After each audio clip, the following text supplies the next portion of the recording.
Bonjour à tous, au programme de cette nouvelle revue de presse, les avocats et experts comptables offrent de l'assistance fiscale gratuite, le classement des meilleures villes pour investir est sorti, et les Français sont toujours aussi pessimistes concernant leur future pension de retraite. Il n'est pas toujours facile de s'y retrouver devant sa déclaration de revenus. Investir.fr nous apprend que pour aider les contribuables, les experts comptables se mobilisent dans toute la France, du 15 au 23 mai, pour délivrer des consultations fiscales gratuites. Ces entretiens seront confidentiels et se dérouleront dans le respect du secret professionnel. Et pour ceux qui ne disposent pas d'une permanence à proximité de chez eux, ils pourront toujours poser leurs questions en appelant un numéro vert spécialement mis en place pour l'occasion. Les contribuables franciliens bénéficieront même d'une aide supplémentaire grâce aux avocats du barreau de Paris, explique leparticulier.fr. Le 11 mai prochain, ces derniers s'associent à la mairie de Paris pour assister gratuitement les contribuables dans le remplissage de leur déclaration avant la date limite.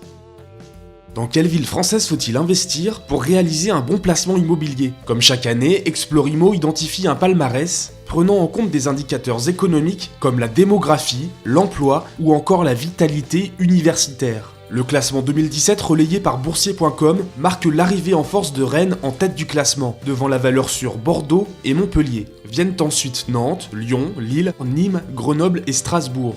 Nîmes et Grenoble font leur grand retour dans ce top 10, au détriment de Tours et Reims qui n'y figurent plus. Selon le Figaro.fr, investir dans l'immobilier dans un contexte où les prix remontent et où les taux de crédit sont encore bas a plus que jamais du sens, dans l'optique de préparer sa retraite par exemple. Le site met toutefois en garde les potentiels acquéreurs et conseille d'étudier rigoureusement le marché local et de bien évaluer la qualité du bien.